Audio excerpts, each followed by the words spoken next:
All right. Sorry about the delay there. It just took a couple extra minutes to turn over the room. Super excited to be introducing this panel and the moderator for this panel, and then I'll hand it off to him. Amar is a dear friend. I've known him for 20 years. Amar is head of product at Livongo Health. Amar has moved up and down the healthcare stack, developing pharma and medical products, connected health devices and wearables, and now software-defined services for chronic disease management. Amar was class of 2000 at MIT. And I would be remiss not to mention that Livongo is hiring data scientists and data engineers. So with that, I'm going to turn it over to you. Great. Thank you, Vivek, and thank you all for joining us today. We have an extraordinary panel of MIT alums here ready to talk about AI that's coming straight from the labs. We're going to have a focus on healthcare in the conversation we'll have today. And I'll start by introducing Ed. Ed Boyden is a professor of biological engineering and brain and cognitive sciences at the MIT Media Lab, where he leads a synthetic neurobiology group. He also co-directs the MIT Center for Neurobiological Engineering, and he received his PhD from Stanford in addition to his degrees from MIT. Next up, we've got Surya Ganguli. Surya is an assistant professor at the Department of Applied Physics at Stanford, and his lab works at the intersection of physics, neuroscience, and machine learning to understand how neural circuits work.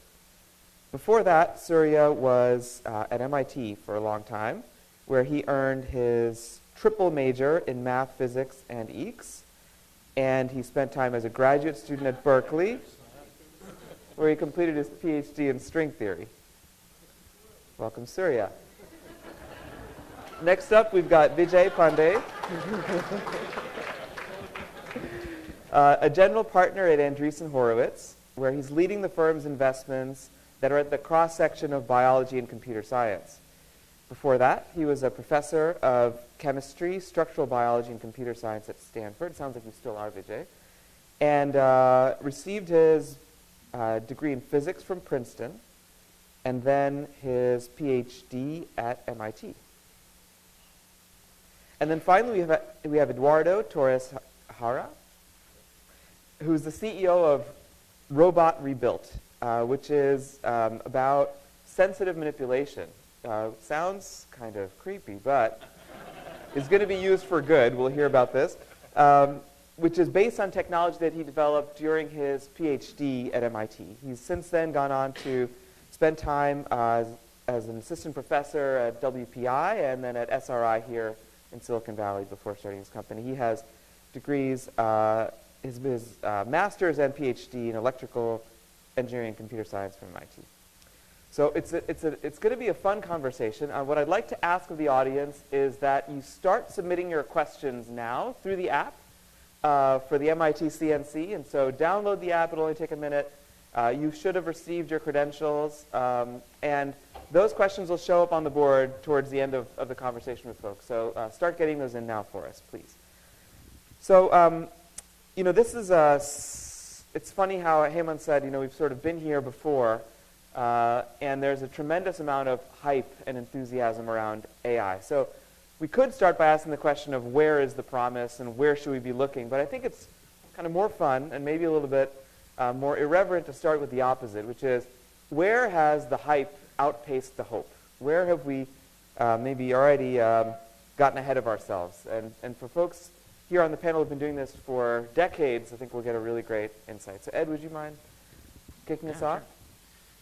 Yeah, so one angle on this is that my group works on the intersection of technology and biology. How can we understand what's going on in a brain disorder or in a cancer or in an autoimmune disease and so forth? And we think that we need to build new tools to help us understand that. And so one thing that's really become clear to us is that biology occurs over so many different length scales. You have individual molecules all the way to entire organ systems and the entire body.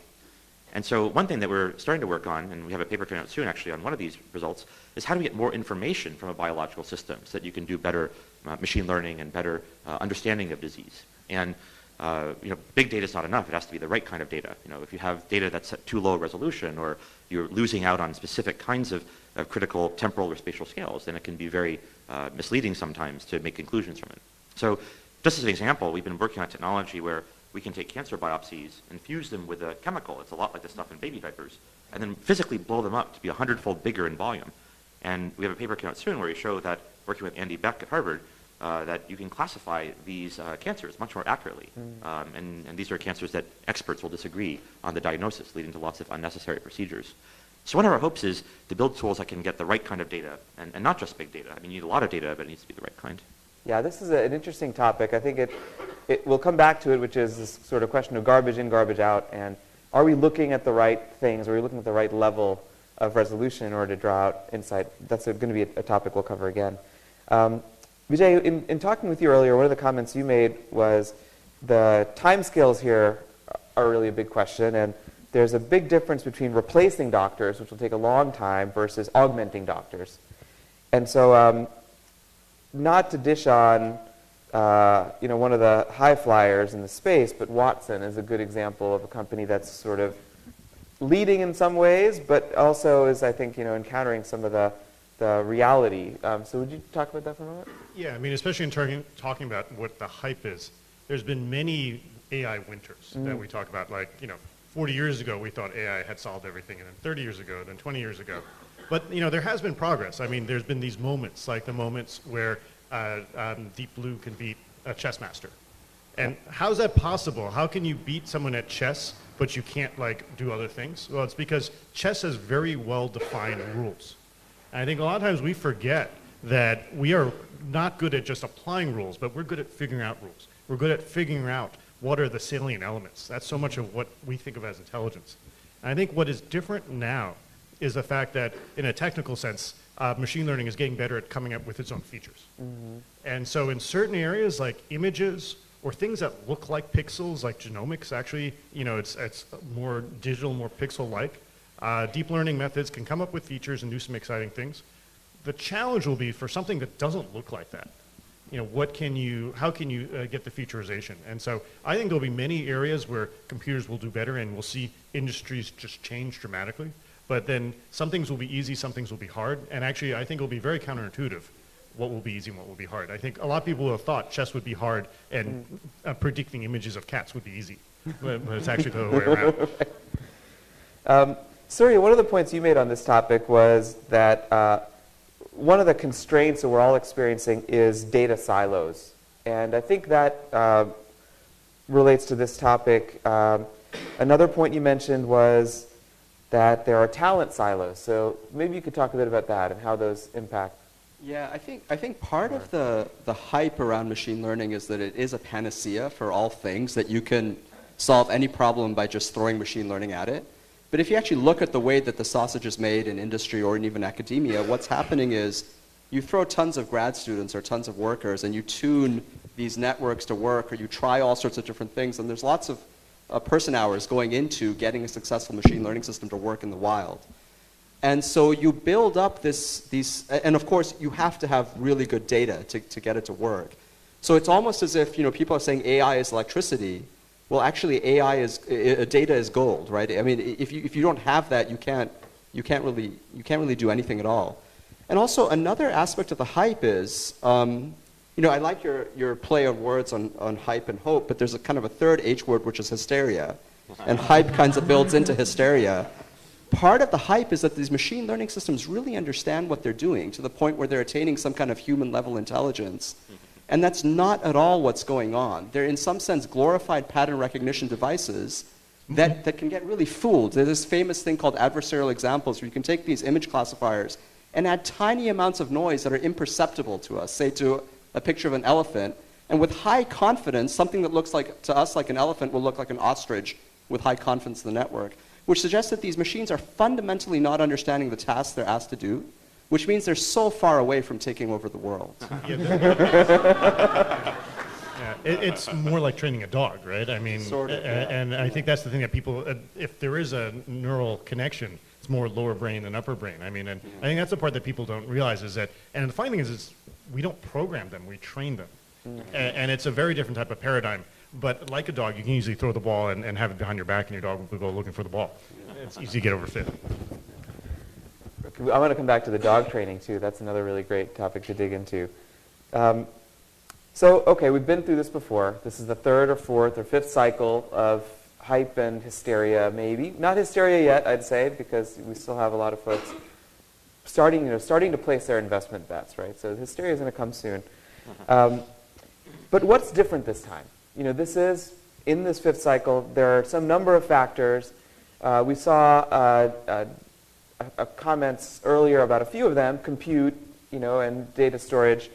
Eduardo, why don't you start us off? What's different this time about, forthcoming of AI, if you want to call it that? Sure. So let me start by following up the previous question. So, what we're seeing right now is like just one part of AI to be taken over, right? So it's machine learning and data. It's exploding just because the technology has allowed us to have access to all this data that before we didn't have, or we have it in small amounts, so most of the methods didn't work. So now AI, it's difficult to say at this moment is going to take over, right? And the example I usually use is that I get this question very often because I'm a roboticist, and they're like asking me, are the robots going to take over? And so my answer to that is usually, an interesting joke I saw some time ago where they show all these mobile robots got together and saying, we're going to take over the world, and they start running very quickly in a flat terrain until they see the stairs in front of them, and they're like, oops, we can't do it. So they can't, what's different now, to your second question, is like, yes, we have a lot of data, and that helps us to use a lot of techniques that we had before, and some that, has been developed early on, given the amount of data, that allow us to deal with problems like they are not well structured, for example, images, audio, and in general, things that are coming from a lot of the sensory side. So sensory side is not completely structured, so that's why it has been so difficult. And so those are areas where we can actually get a lot more behavior, more advantages of the data. We have also things like Deep Blue and those kind of approaches. We have a lot more computation. And because we have a lot more computation, we are able to do larger search. And so the search can go on and on. And in the size of data, we also have GPUs, which came from games technology and things like that. But we still are going to miss a lot in the area of behaviors. Even though now in vision system we can recognize a cat from a dog, the system cannot really describe what a cat is, what we people do very easily. And so what's new now is a lot of data. What is being left behind, if we really want to get a lot of intelligence in the real world, like interacting, all that sensory area is being left. And I think I'm going to talk more about it later. Yep, we'll come back to that one too. So let's go back to data silos for a moment, and maybe talent silos too. But one of the comments that Manolis made, Manolis unfortunately couldn't make it today. He got stuck in transit.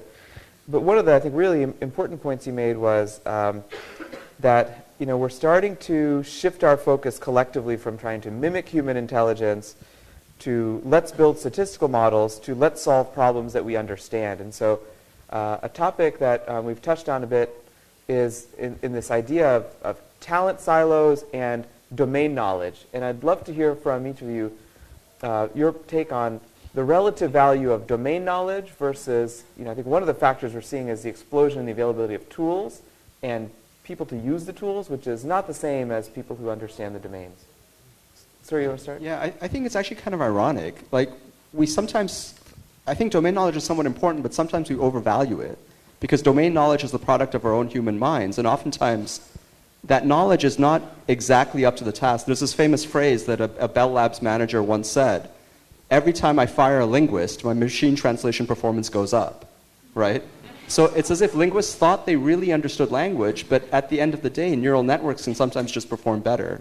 And so we have to be very careful, and that's actually something that's exciting about machine learning, is that you can apply it to situations where you do have some partial domain knowledge, but if you just start from raw signals and let the machine learning system figure out its domain knowledge on its own, it often does better than what we might do if we hand-engineered features. That's happened in machine vision, for example. There are these famous features, SIFT and HOG, that people carefully engineered over many, many years. And now end-to-end machine learning systems that ignore that prior domain knowledge work really well.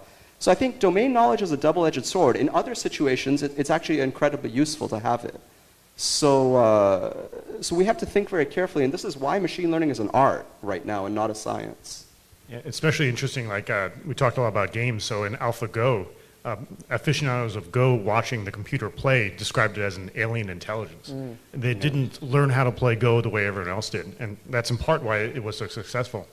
I mean, one of the things that's also interesting is that we're tempted to make analogies or connections to human intelligence, but in biology versus machines, there's reasons to do things differently.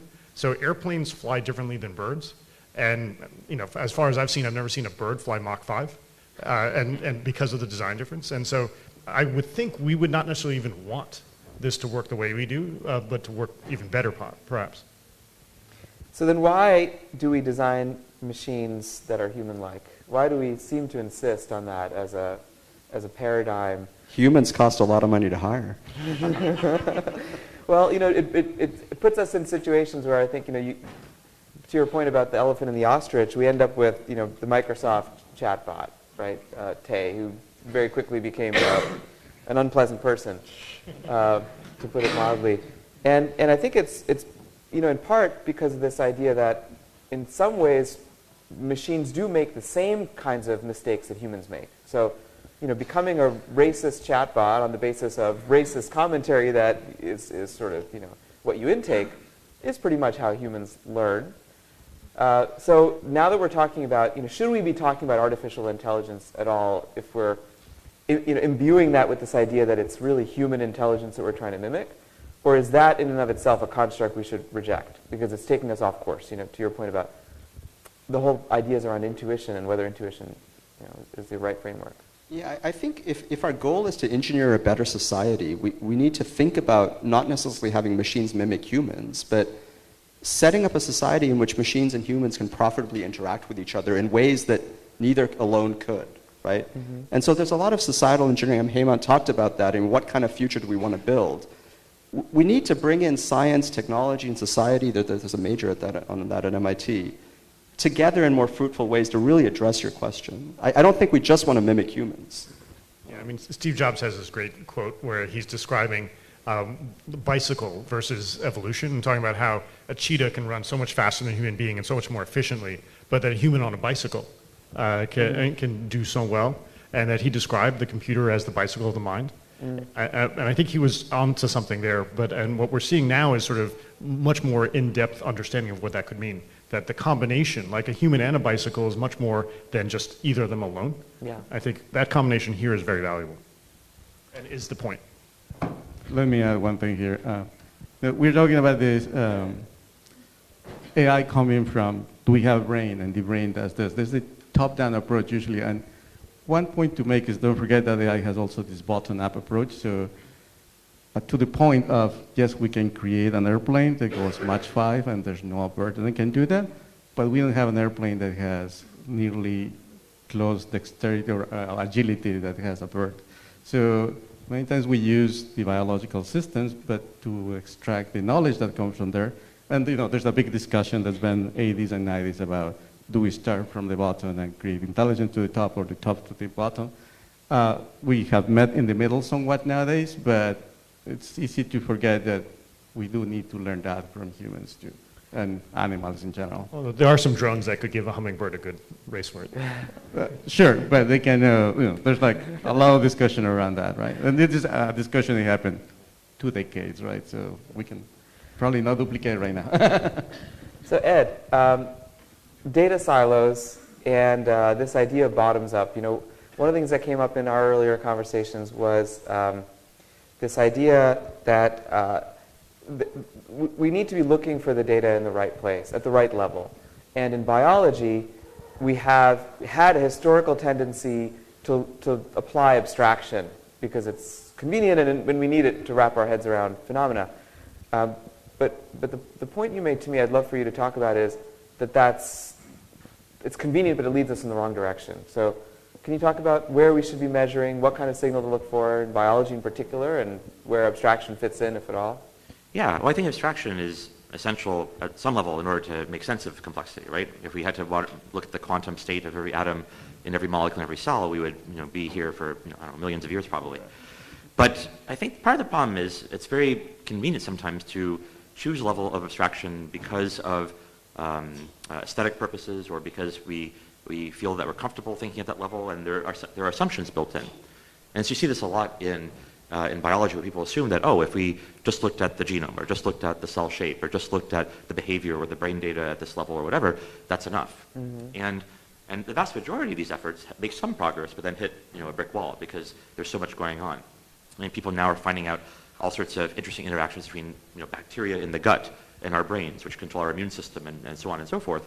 And those are all new discoveries that are just being made right now. So part of the problem, I think, is can we design our informatic infrastructure and our way of thinking about biology so it's a bit more assumption-proof. If a new crazy discovery comes along. So, for example, it was just found that there are certain lymph-like immune pathways in the brain. That was only found like last year, right?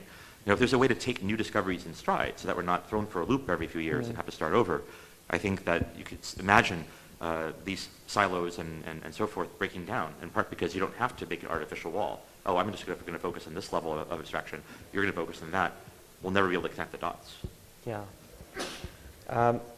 That does lead us to kind of the next set of barriers that we will face, as a collective, which is when it comes to both talent and data, we have the aspects of kind of academia and proprietary ownership of data and the constructs that sort of define success. So, Vijay, could you talk about that?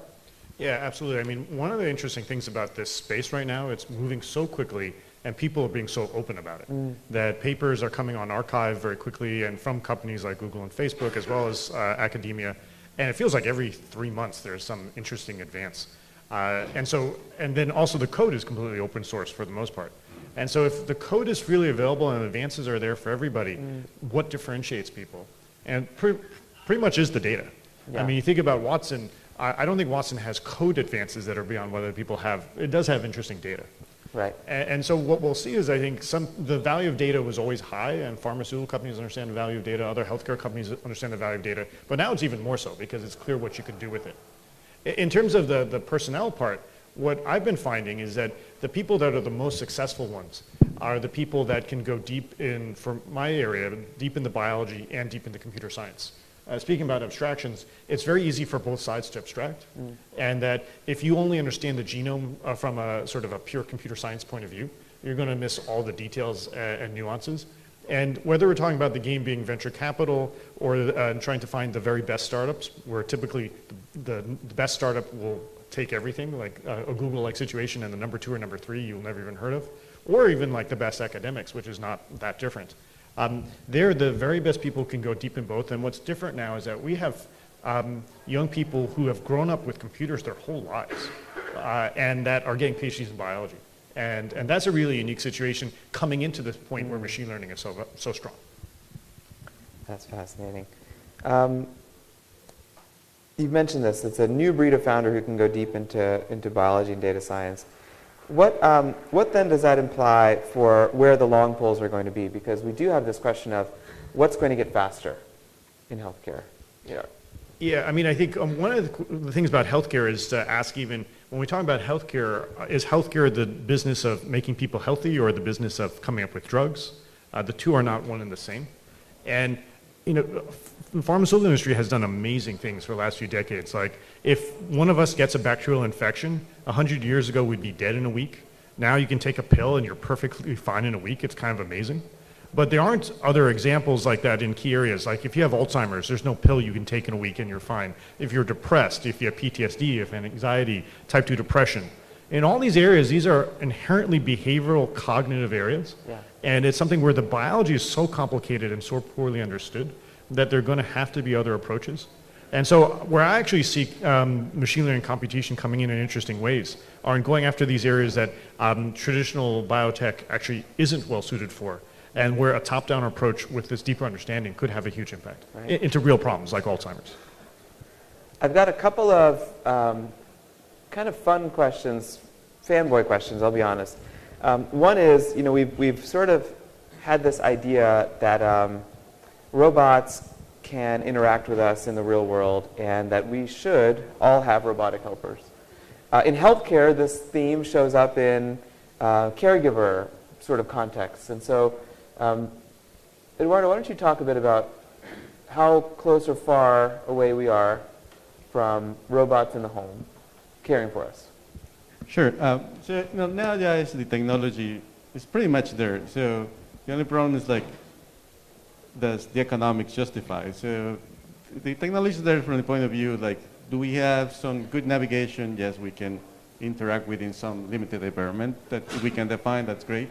One part that in general is missing is the manipulation and the contact information, but something that we're making progress on. And what I mean is like, when you have a caregiver at the house, like you have a nurse, the nurse will be easy, like we'll have no problem going and taking your vitals and using instruments, and while you're not too confident probably in having a robot trying to do that kind of thing, because a robot still looks like a scary, like very stiff thing.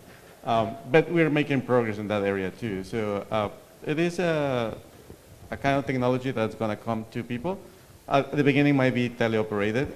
That's how people are doing it in home hospitals. Given that now we have quick surgeries, and especially with laparoscopy, you go back to home, and now there's this plan that people at homes, they have Wi-Fi technology, so you can have your robot and the doctor in the morning actually connect and interact with the patient and get some vitals and just do the monitoring because you were sent too quickly to home to actually be taking care of the hospital. So that's a technology that definitely is coming and taking advantage of what we have right now. That's great. We now have a bunch of great questions. I'm going to start working our way through. I'm going to actually pop up here so I can give it a good read. The first one is, chess is a bounded problem. Autonomous driving is more unbounded. What are some of the most unbounded problems you see AI and ML on the cusp of solving? I can take that one. Okay. So in general, perception is still an open problem, right? So yes, we can detect some objects in vision. Perception like visual perception and language in general, and sounds and tact, and tactile feedback is a very open question right now. It hasn't been too much emphasis on this. So those are open problems because we can segment some objects, identify some objects, but in the background we're still capable of dealing with many new things. So those kind of open situations where the environment is unstructured, like the car is one example. Although we have some structure because we have rods, we have lights, we know where the pedestrian is going to come from. So we can take advantage of the things, but as we get into more unstructured environments, that's becoming more and more complex, and that's definitely an open problem still. Mm-hmm. I've got one here, I think that's a great question for Ed, which is, what standards exist for data acquisition and quality? And that question just disappeared. I'll stop there to answer that one. How about it? Well, it's interesting because we're at a time now where the kind of data that we can acquire in biomedicine and in biology and health is radically improving all the time. Genomics, of course, has been probably the most famous in terms of the quality and kind of data you can get and the scale, but also physiological mapping, wearable devices. It's incredible the richness of data that can happen. So I almost think it's a two-dimensional question in the sense that you have new kinds of information coming along all the time, and yet you do want to make them in some ways fungible and shareable and collaboration worthy. And I think that's sort of a thing that needs open discussion right now. It kind of riffs off some of the questions we were talking about earlier. Yeah. But there isn't sort of an overwhelming force that's going to help those two dimensionalities collapse into one cohesive plan. Mm-hmm. Here's one for Surya. If machine learning is done via training, how do you debug issues like the elephant-ostrich issue when we don't know exactly why the output was generated? Yeah, we have a paper on that coming out on Monday in the archive. Yeah, we're actually mimicking ideas from the human brain to prevent this kind of adversarial examples from occurring. But this goes at the heart of the accountability issue, right? how do we get an AI to explain what it's doing when we don't even understand what it's doing?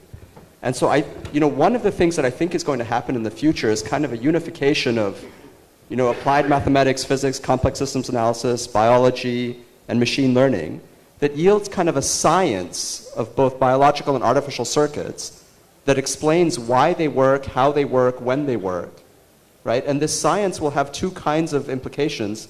One, it will be able to make us do principled design choices on how to design these systems, and it will help us understand, what these systems are doing, right? And, a very simple thing could be like a medical AI that makes disease prognoses, right? It should be able to translate, whatever prognosis it makes, it should be able to explain what were the specific subsets of the training data that led to a high confidence outcome into this particular prognosis. So it doesn't just have the weights of the neural network or whatever machine learning system. It has access to the history of the training data, and it gives you a list of patient cases that were most similar to this case, how they got diagnosed, and why those diagnoses support this one. That's a very simple idea, but there'll be lots more like that, and one of the things we're actively working on is developing a science of machine learning that can help us understand both biological brains and artificial brains. Yeah, if only we could understand why human beings do things. That's true. But we can model each other. The very basis of human social interaction is our ability to predict what other people will do without having access to all 10 to the 11th synapses in our brain. So we can make reduced models of each other, and we should be able to do that for artificial systems as well. Right, but to a limit, right? So that's one of the things that we have to accept with complexity of the system. Like an example I have is like, I don't know if that's true still, NASA used to only fly with a 286 controller because they could determine every state and the possible combinations of the machine. Now as we get, and NASA didn't fly anything above, any instrument above that kind of technology because they didn't have the confidence to say we are in this specific state because it was untractable. So these kind of things are happening right now, and this kind of a trade-off we also have to accept at some point, right? The complexity is going to be so high that we will not be able to predict everything. Well, I think that is the last question we have time to ask. Thank you all for joining us for this really terrific panel, and thank you to our speakers.